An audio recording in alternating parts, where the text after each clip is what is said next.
Juan. Y ahora, también por la gracia de Dios, entramos al capítulo 2 de nuestro pasaje y parte de lo que acaba de leer ahorita nuestro hermano César. Vamos a estar viendo desde el versículo 1 al 11 del capítulo 2 del Evangelio según San Juan. Recordando un poquito lo que vimos hace 2 domingos, estuvimos hablando acerca de la última sección del capítulo 1 donde Jesús comenzaba a reclutar, a llamar a sus discípulos y esas pláticas que tuvo con ellos, hablando acerca de que Jesús, el Salvador, buscando y encontrando a sus discípulos para salvarlos. Ellos habían creído al mensaje de Juan el Bautista, Juan, Andrés, Pedro, Felipe, ¿sí? Natanael, habían creído al mensaje de ellos mismos. Al encender una luz enciende otra luz. Ellos, Juan y específicamente Andrés, habían escuchado la predicación de Juan el Bautista en el último día, donde Juan aparece en escena todavía, diciendo: he aquí el Cordero de Dios, ¿a él qué? Síganlo. Y ellos siguiendo se encontraron a familiares, amigos, y predicaron esas buenas nuevas de que habían encontrado al Mesías y comenzaron a seguirle.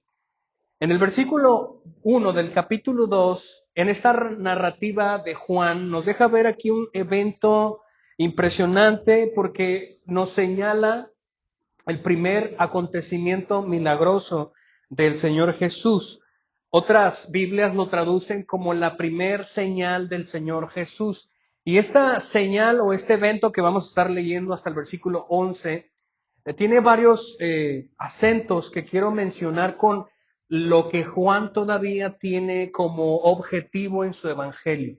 Juan, el apóstol, lo que hemos estado mencionando es que él tiene el objetivo de evidenciar, de dar testimonios presentes para que los que vayan a leer este evangelio crean que Jesús es el Cristo, el Hijo de Dios. Y él ha comenzado a dar esas evidencias a través del primer testimonio que vimos, que fue la predicación de Juan el Bautista. Y ahora, hermanos, vamos a ver el primer milagro del Señor Jesús demostrando y desplegando su gloria divina. Nuestro Señor Jesucristo, nuestro Dios, Dios en carne humana, comienza a hacer la revelación de sus dotes divinos a través de este evento que vamos a leer. Y voy a invitarle que siga ahí su vista, por favor, en estos versículos. Voy a darle lectura del 1 al 11. Dice la palabra de Dios: al tercer día se celebró una boda en Caná de Galilea, y allí estaba la madre de Jesús. Y también Jesús fue invitado a la boda con sus discípulos. Cuando se acabó el vino, la madre de Jesús le dijo: no tienen vino. Y Jesús le dijo: mujer, ¿qué nos interesa esto a ti y a mí? Todavía no ha llegado mi hora. Su madre dijo a los que servían: hagan todo lo que él les diga. Y había allí 6 tinajas de piedra puestas para ser usadas en el rito de la purificación de los judíos. En cada una cabían 2 o 3 cántaros. Jesús les dijo: llenen de agua las tinas, y las llenaron hasta el borde. Entonces les dijo: saquen ahora un poco y llévenlo al mayordomo. Y se lo llevaron. El mayordomo probó el agua convertida en vino, sin saber de dónde era, pero los que servían, que habían sacado el agua, lo sabían. Entonces el mayordomo llamó al novio y le dijo: todo hombre sirve primero el vino bueno, y cuando ya han tomado bastante, entonces el inferior. Pero tú has guardado hasta ahora el vino bueno. Este principio de sus señales hizo Jesús en Caná de Galilea y manifestó su gloria. Y sus discípulos creyeron en él. Versículo 12, vamos a llegar hasta ahí. Después de esto, Jesús bajó a Capernaum con su madre, sus hermanos y sus discípulos, pero no se quedaron allí muchos días. Oremos. Precioso Dios, nos encomendamos a ti, Señor, esta mañana para abrir nuestros labios y proclamar tu poderosa palabra que da vida a los muertos y que transforma, Señor, nuestras vidas. Espíritu Santo, te rogamos que te hagas presente a través de la predicación de tu palabra en los labios tan débiles de tu siervo. Tu pueblo te necesita, Espíritu Santo, para discernir tu palabra en el Espíritu Santo. Y tu siervo te necesita para poder proclamarla con denuedo, con justicia, con integridad. Dale poder, Señor, a través de tu Espíritu. Da vida, Señor, en los corazones donde no hay vida. Y da mucho fruto donde no hay fruto, Señor. En el nombre precioso de nuestro Salvador Jesús. Amén. Quiero que noten cómo inicia el versículo 1. En el capítulo 2, Juan sigue narrando consecutivamente los días que han estado transcurriendo desde que Juan el Bautista fue entrevistado por los que enviaron el Sanedrín. ¿Recuerdan? Juan fue entrevistado en 3 días o fue predicando el Mesías por 3 días bajo 3 grupos distintos. El primer día fue bajo las personas o los comisionados del Sanedrín para preguntarle: ¿quién eres tú, Juan? ¿Eres acaso el profeta? ¿Eres acaso Elías? ¿Eres el Mesías? Y Juan negó todo diciendo que él solamente era la voz que clamaba en el desierto. Y Juan parece ser que va dándonos los días y hasta aquí en el capítulo 2 podemos ver como la culminación de esa semana. En otras palabras, lo que vamos a narrar y lo que ya se había narrado en el capítulo 1 forma parte de una semana y todo transcurrió en esa semana. Así que nos sugiere que está conectado este mismo evento o están en días al evento cuando el Señor llama a Felipe y se encuentra a Natanael y ellos obedecen a la voz de Juan el Bautista. Así que estamos en la misma semana. Al tercer día se celebró una boda en Canaán. Recordemos que el Señor Jesús en Mateo capítulo 3 fue bautizado ¿en dónde? En el río Jordán, ¿verdad? Entonces de Jordán él regresa cerca de Galilea porque habían sido invitados a una boda en Caná. Caná estaba cerca de Galilea y estaba allí la madre de Jesús, ahí mismo en el versículo 1. Al tercer día se celebró una boda en Caná de Galilea y estaba allí la madre de Jesús. También quiero que noten algo interesante del apóstol Juan. Juan no llama por su nombre a María, a la madre de Jesús, la llama como la madre de Jesús. Y esto es bastante interesante. También él omite su nombre, como lo hemos mencionado. Juan omite su nombre en todo su evangelio y ahora también lo hace con María, la madre de Jesús. Y esto también es interesante porque el nombre de María que aparece aquí, o la presencia de María en este evento, en esta historia, indica que los que se estaban casando probablemente eran personas muy cercanas a la familia del Señor Jesús. Podrían haber sido tal vez familiares o eran personas muy amigos de María y del Señor Jesús. Comúnmente en ese tiempo las bodas judías tendían a invitar a todos sus familiares y también a personas conocidas, vecinos, amigos y personas importantes. Eran fiestas grandes, se invitaban a muchas personas. Y la madre de Jesús, María, posiblemente era familiar de los novios. Eso también tómenlo en cuenta porque eso también describe el contexto de lo que vamos a estar leyendo. Así que Juan habla que María está allí y también versículo 2 dice que llega Jesús porque él fue invitado a la boda con sus discípulos. ¿Cuáles discípulos? Los que ya vimos en el capítulo 1, ¿sí? Cuando el Señor llama a Felipe, Juan, Andrés, Pedro y varios de los que estaban ya allí. Así que Jesús llega a la boda con sus discípulos. Versículo 3. Cuando se acabó el vino, la madre de Jesús le dijo: no tienen vino. Este versículo 3 inaugura otra escena en esta historia. Esta historia de conflicto o esta historia donde se desenvuelven los sucesos. Y aquí en el versículo 3, la madre de Jesús, María, se levanta en medio de la fiesta y le dice al Señor Jesús, oye, se acabó el vino, ya no hay vino. Parece que María no es una simple invitada en la fiesta, en la boda, pues al parecer tenía algunas responsabilidades en ayudar a la familia de los novios, porque podemos ver en lo que acabamos de leer que ella estaba al tanto de que se había terminado el vino. Así que no cualquier invitado se entera de eso, ¿no? Comúnmente cuando a lo mejor invitamos a nuestra madre a la fiesta de nuestro hijo, nuestras madres pues les gusta ayudar, ¿no? Están allí, ¿en qué te ayudo? Yo te ayudo a calentar, no, el guiso, lo que sea. Y ellos se van a enterar de lo que pueda faltar o no, ¿no? Y en el caso de María, como ella estaba involucrada, y esto también dejando ver que no era cualquier invitada, sino que tenía una relación muy cercana con los novios, le dice al Señor Jesús que no había vino, que ya se había terminado. Ahora, también algo interesante, porque pudiéramos decir, ok, en nuestro ojo mexicano, que pasen este tipo de cosas, pues bueno, ya ve al Oxxo y compra más, ¿no?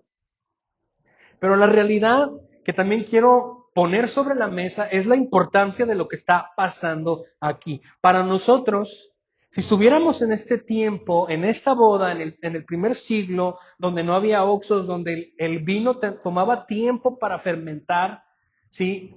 Y aparte de que las bodas duraban cerca de 7 días, o sea, una boda judía, hebrea, tenía una celebración donde las personas duraban 7 días seguidos, ¿sí? Y se invitaban a un chorro de personas, a muchas personas, familiares, amigos, personas importantes, maestros, rabinos. Por eso el Señor Jesús de alguna manera también resalta eso, rabí. Así que era algo bastante importante. Y el hecho de que se hubiera terminado el vino traía una consecuencia grave. Ahora, les pido por favor que vayan conmigo en esta historia, no en una mentalidad mexicana, sino tratando y esforzándonos de tener unos ojos hebreos judíos. ¿Sí? Vamos a hacer nuestro máximo esfuerzo. No somos mexicanos ahorita. Lo que está sucediendo aquí es que el hecho de que el vino se haya terminado, se haya acabado, a escasos días de comenzar la boda, o sea, la boda ni siquiera llevaba 2 días. La boda era una situación, o el escasez del vino era una situación muy vergonzosa que marcaría la reputación de los que se estaban casando para siempre. Y no solamente para los que se estaban casando, sino para los familiares de los novios. Otra vez, esforcémonos a verlo con los ojos judíos, porque nosotros como mexicanos se acabó la discada que hicimos, bueno, no pasa nada, reparte el pastel y si alguien está mal agradecido porque, bueno, total, ya no lo vuelvo a invitar. O sea, en nuestra forma de pensar mexicana resolvemos muy rápidamente, pero para los judíos tenían costumbres muy específicas en las cuales había mucho honor en ciertas cosas. Y sabe que entre paréntesis, de paso también para entender esto, lamentablemente nuestra cultura latina mexicana tiene muy por debajo el honor. Nosotros como mexicanos no sabemos qué es el honor y se ha perdido mucho a través del tiempo. Antes las costumbres de los ancianos, de los de antes, eran personas de palabra, eran personas de honor, eran personas que decían algo y lo cumplían, llegaban a las horas, a tal hora ahí estoy, a esa hora llegaban. ¿Sí? Y se ha perdido ese tipo de valores, ese tipo de honor. Yo recuerdo, el papá de mi papá se llamaba Ricardo y mi papá y él, ellos trabajaron en ladrillo, eran ladrilleros desde hace muchos años atrás cuando todavía en Gómez Palacio no estaba tan habitado. Y todos le apodaban el Chorchi a mi abuelo Ricardo, porque jugaba, le gustaba mucho jugar ¿cómo se llama? Al deporte elegante, al bateo del béisbol, ¿sí? Y le apodaban el Chorchi, pero todo el mundo sabía quién era él. Y él cuando terminaba de hacer un compromiso o cuando negociaba porque iba a vender los ladrillos o quedaba en un pacto con algo, él no firmaba papeles, él decía mi palabra, ahí está mi palabra. Y la gente lo conocía por eso. Cuando iban mis tíos, mi papá, son hijos del Chorchi. Ah, ok, está bien. ¿Por qué? Porque había honor. ¿Sí? Todo ese tipo de cosas se ha perdido. Para nosotros, para la nueva generación de hoy día, mexicanos, hermanos, uf, llegan los niños y ni siquiera te voltean a ver. ¿Les pasa? ¿Les ha pasado? Padres que estamos criando hijos, por favor, ayudemos a recordar esos valores. A mí me incomoda cuando mi hijo Lucas llega y no saluda. Y me lo llevo aparte y le doy un pellizquito para recordarle, oye, sea amable con la gente. Recuerda. Y a mí también a veces me da tristeza ver hermanos con sus hijos que llegan y los hijos ni saludan, ni nada. Los valores se han perdido y mucha culpa es nuestra, porque hemos dejado que regresando a nuestra historia, lo que está pasando aquí es muy vergonzoso porque hay valores, hay honor en sus costumbres judías. El hecho de que el vino haya escaseado a pocos días acarreaba una vergüenza en la reputación de los novios y de los familiares. Y no solamente la reputación vergonzosa, sino que también estarían expuestos a ser demandados por la ley. Se tenían que ofrecer un banquete mínimo de calidad. En esas costumbres tenían, por ley, ¿sí? Si ellos no satisfacían ese banquete, estaban propensos a ser demandados y a castigados. O sea, no era cualquier cosa. Esta circunstancia de que se terminó el vino era una noticia muy grave, y que los iba a meter en problemas a los novios.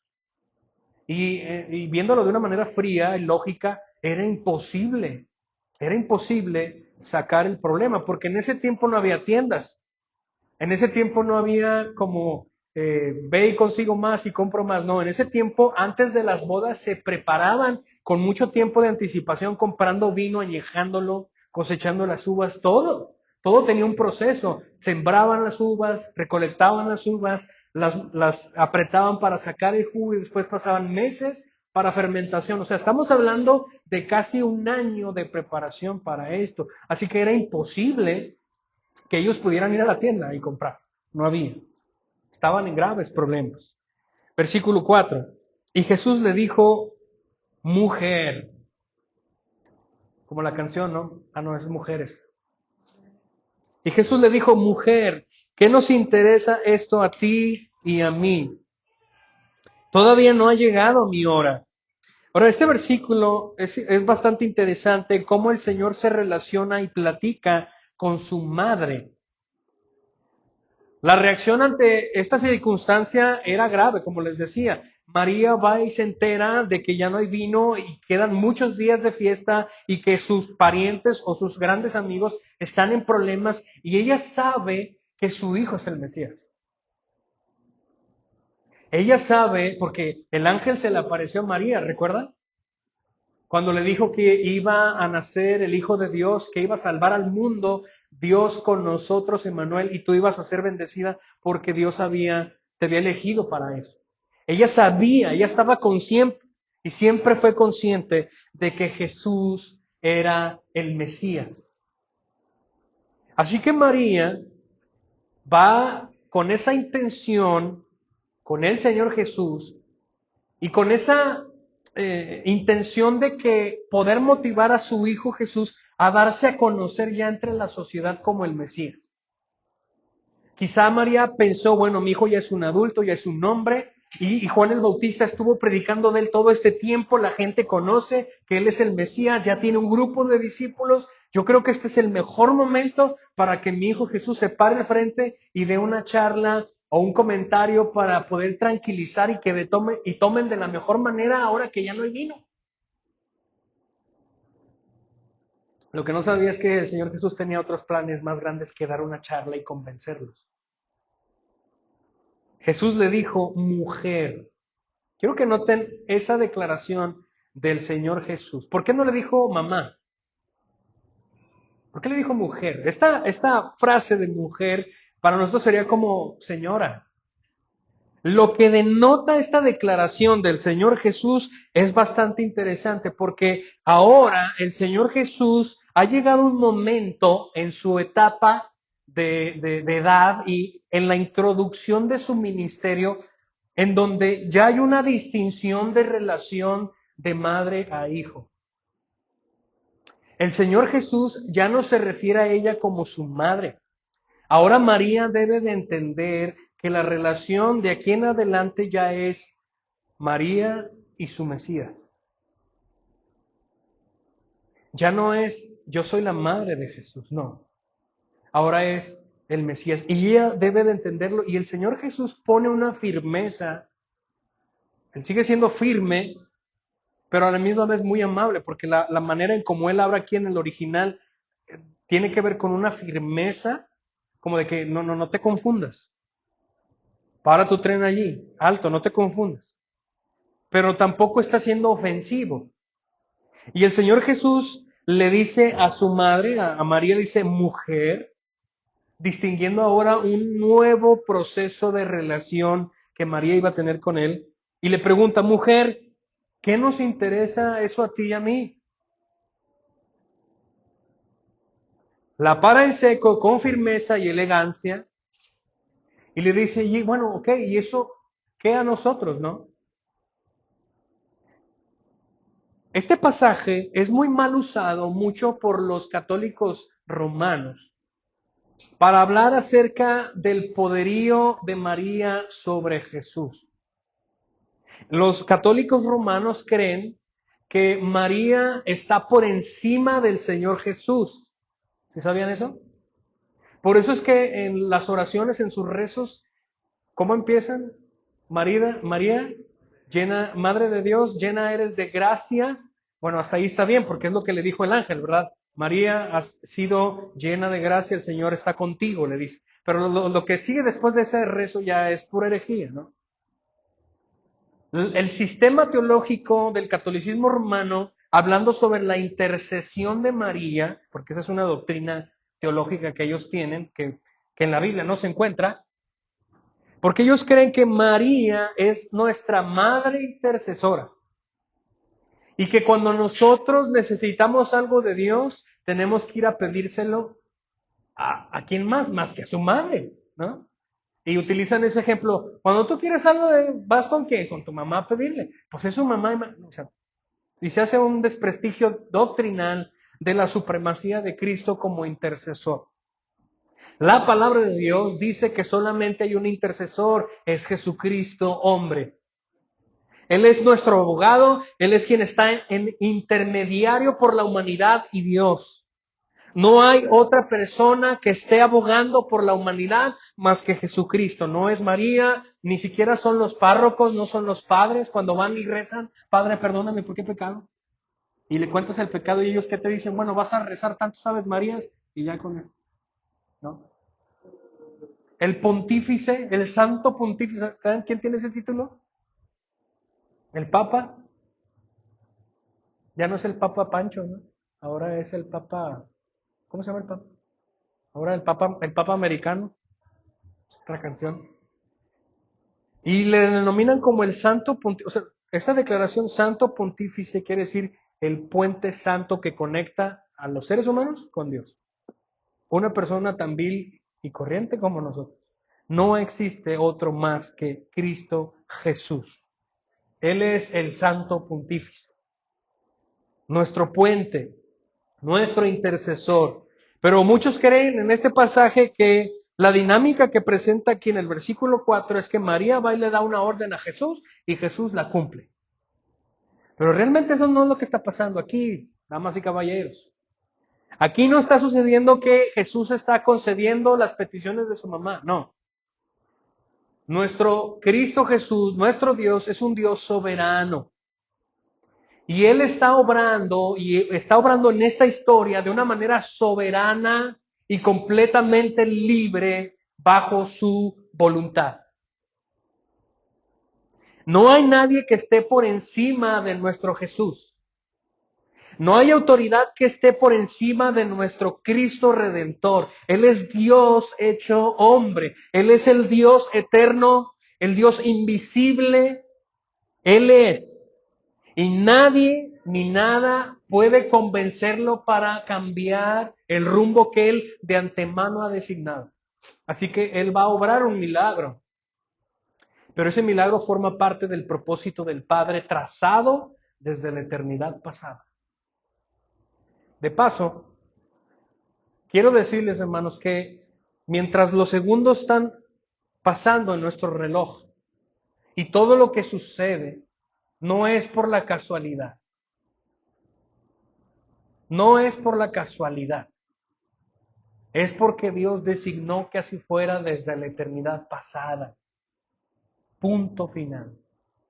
Todo lo que sucede en el mundo y en la galaxia, en las galaxias y los universos que puedan existir, es porque Dios así lo ha planeado que suceda. Nuestro Dios es un Dios infinito, eterno y soberano.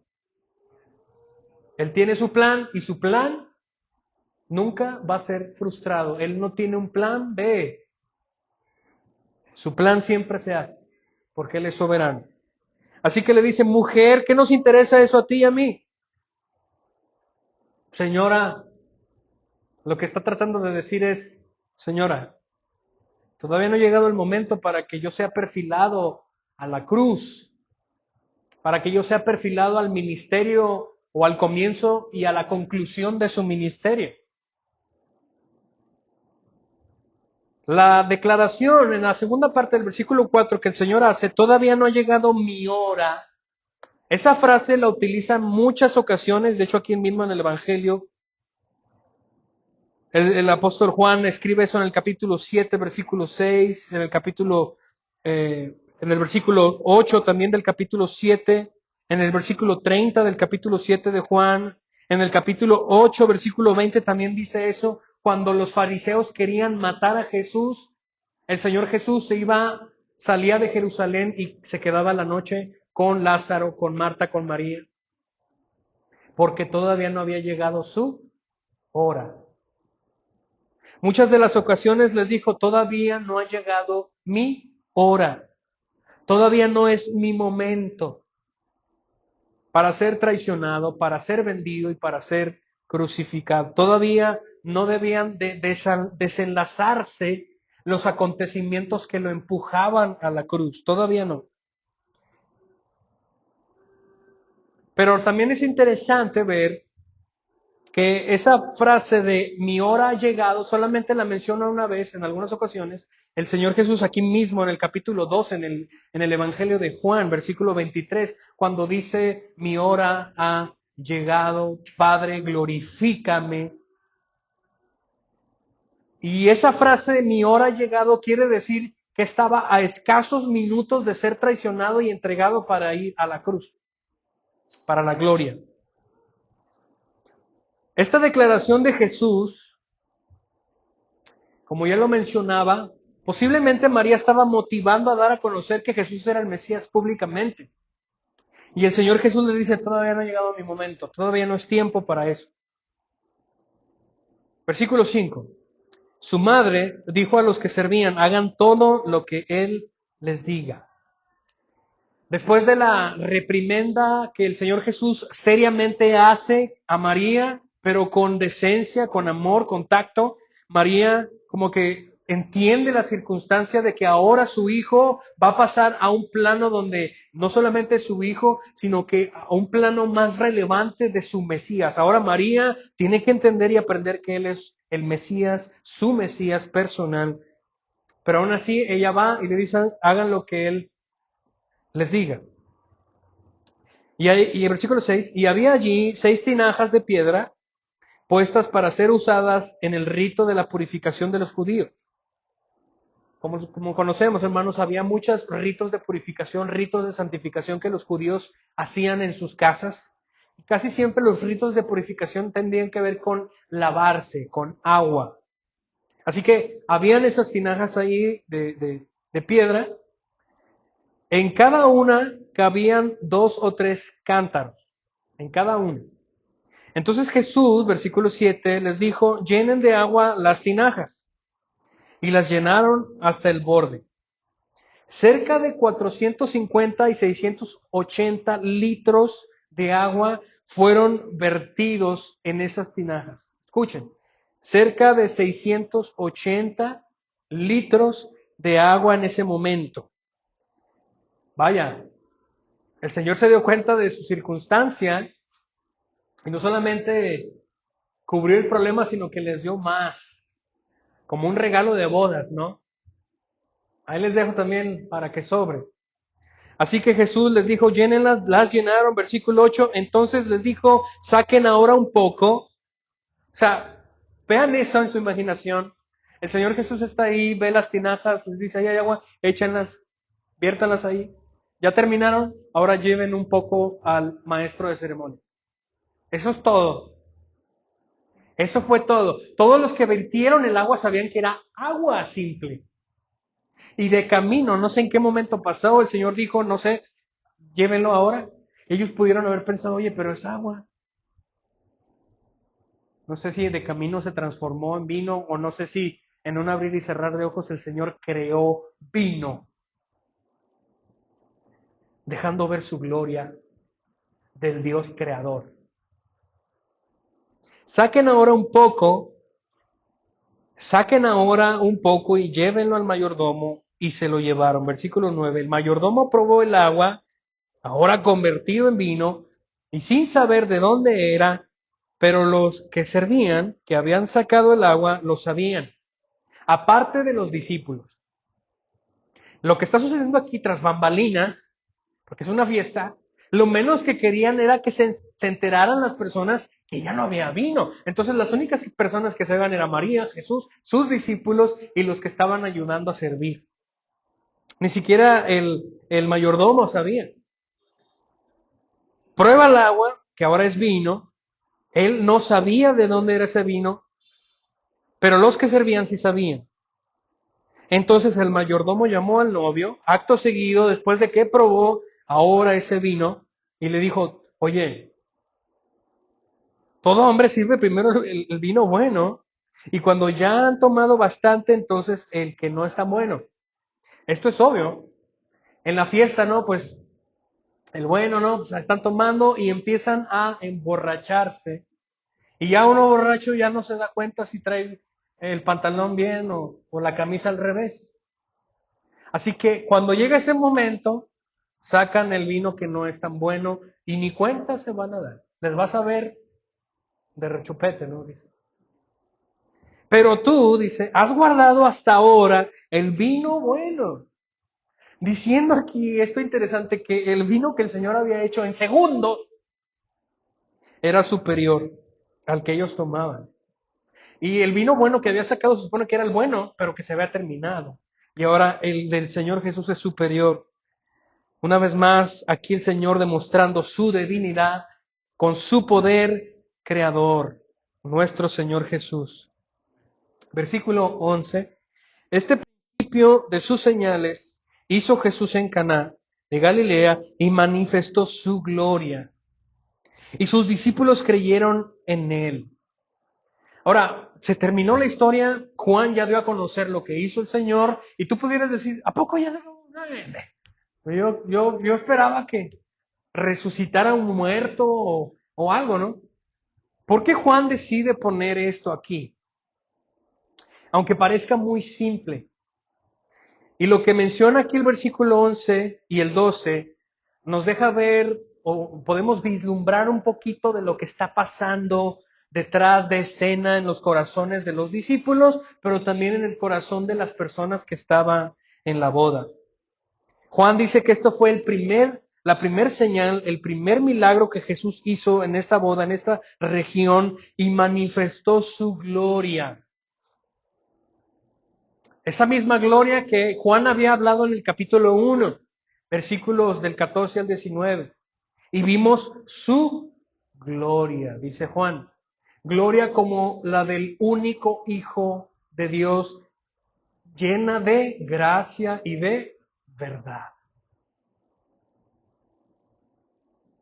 En el versículo 11, Juan dice que sus discípulos vieron su gloria y creyeron en él.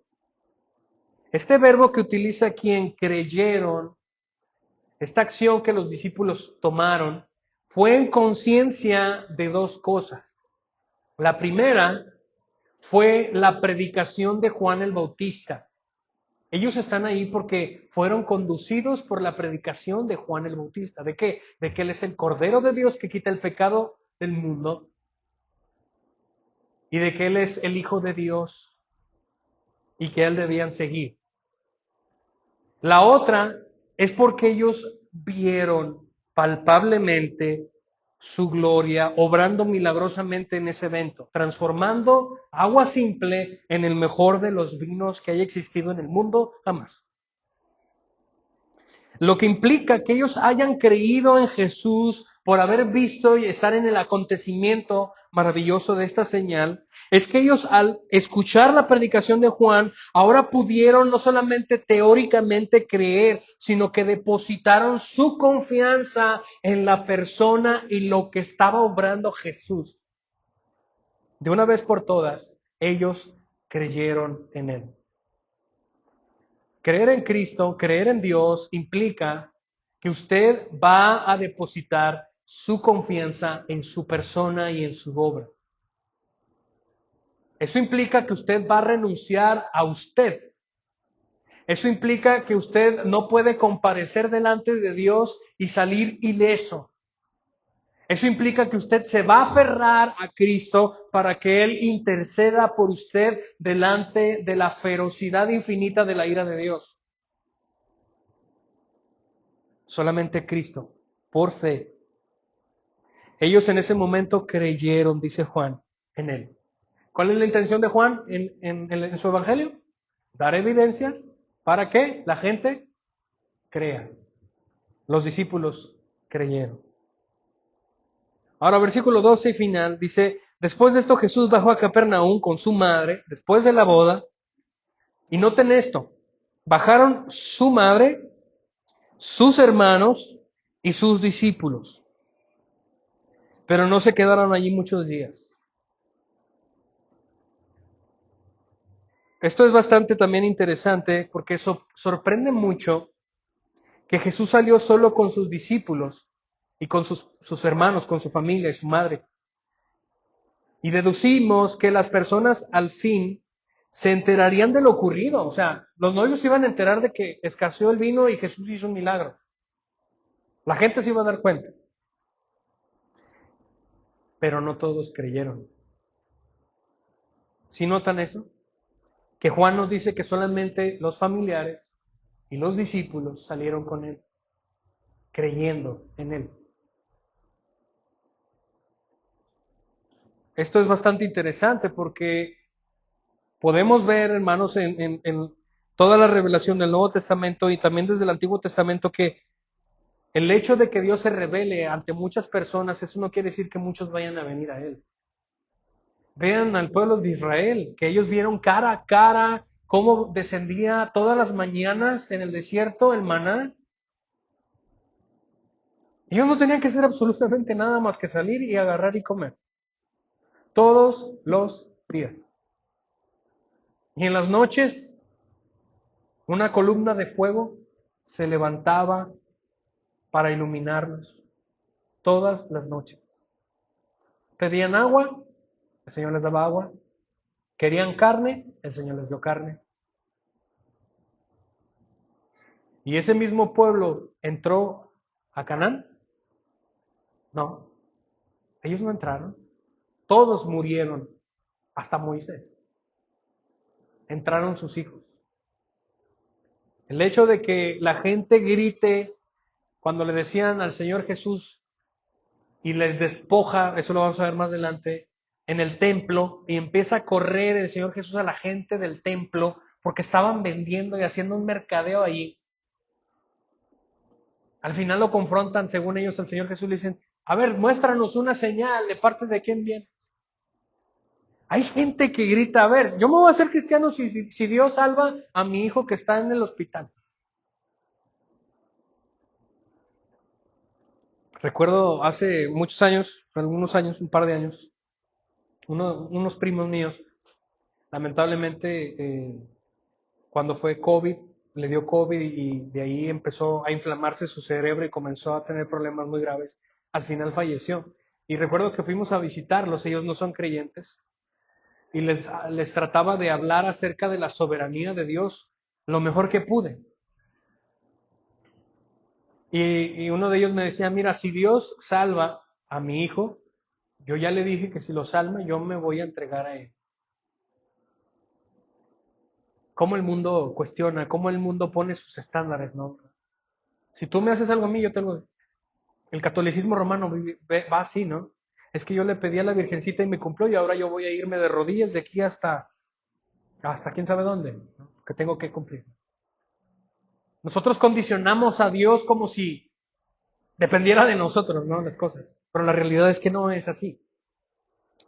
Dios, en este momento, en este milagro, que a lo mejor pudiéramos ver que era muy simple, tenía un propósito. Y al parecer no era que creyeran todos en que Jesús era el Mesías. Al parecer tampoco era que María empujara a su hijo a que se diera a conocer como el Mesías. No. Lo que Jesús quería era alentar la fe de sus discípulos, de los suyos.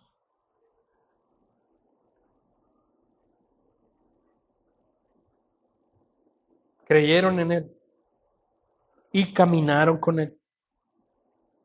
Ahora, ¿cómo podemos aplicar esta historia a nuestra vida? ¿O qué podemos rescatar para aplicarla? ¿Qué podemos aprender de esta historia? Y quiero sugerir 3 lecciones que podemos ver en esta historia. La primera de ellas, esta primer señal de Jesús no demuestra gran asombro en las personas, ni siquiera por la demostración del poder divino de Cristo, sino porque demuestran y apuntan a que Dios está obrando. Esa es la primera lección que podemos ver. Dios está obrando. Dios se está moviendo. Dios ha enviado a su único y perfecto y amado Hijo al mundo a morir por viles pecadores. Dios está obrando. Amado hermano, que nos visitas, amigo, si tú crees que estás solo en la vida, déjame decirte que Dios está obrando. Si tú crees que todo va de mal en peor, y esa es la realidad, va de mal en peor en este mundo caído, pero Dios está obrando. Dios está soberanamente y providencialmente moviendo las piezas conforme a su voluntad, conforme a su plan, y todo va a salir como Él quiere hacerlo.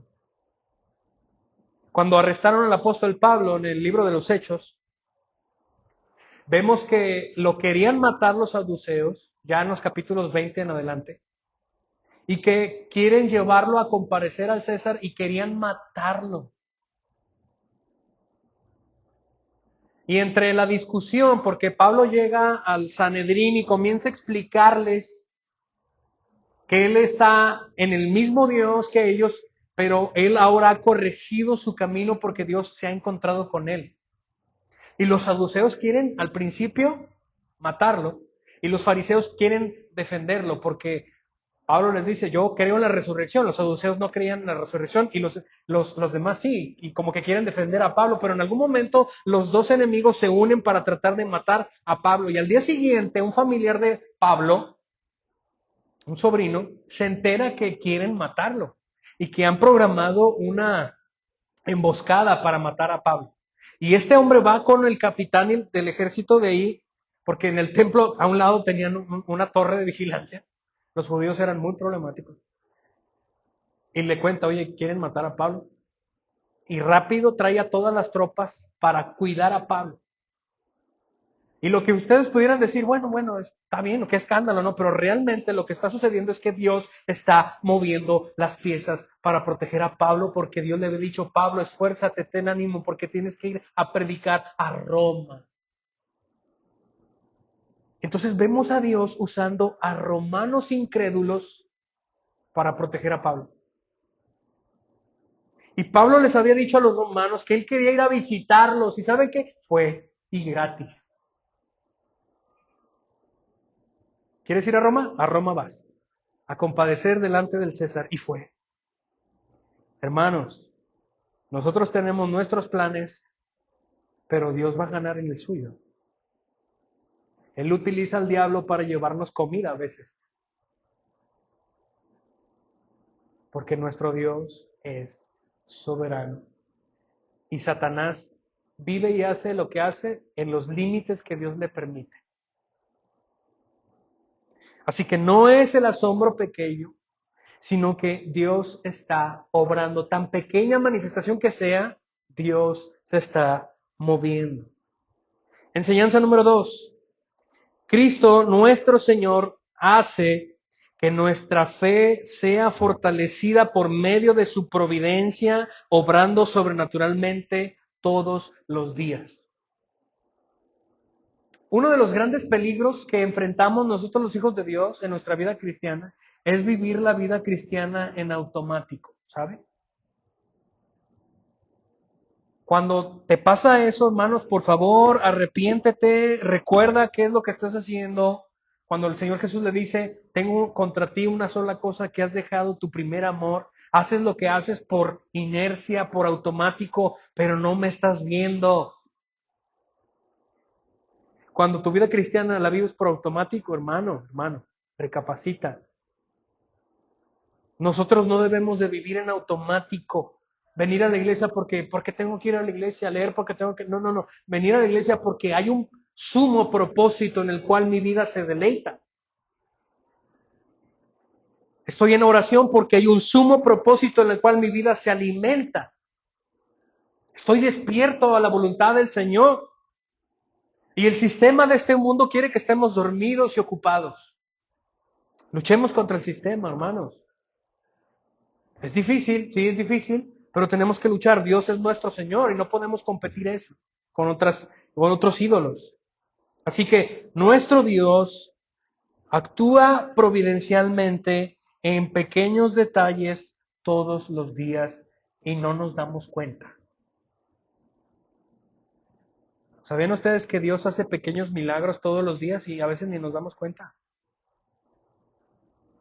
Yo recuerdo cuando era pequeño que a veces mi papá decía, orando el viernes o el lunes, no sé, diciéndole, Señor, gracias porque nos has guardado esta semana. Y decía, y no sabemos de cuántos peligros tú nos has librado. Y es verdad. Muchas veces nosotros venimos tan ocupados con nuestra vida, con nuestras cosas, con nuestros hijos, y a veces olvidamos o no nos damos cuenta que mientras vamos en la carretera milímetros, segundos antes, si hubiéramos pasado antes, tal vez nos hubieran embestido y hubiéramos muerto. No lo sabemos.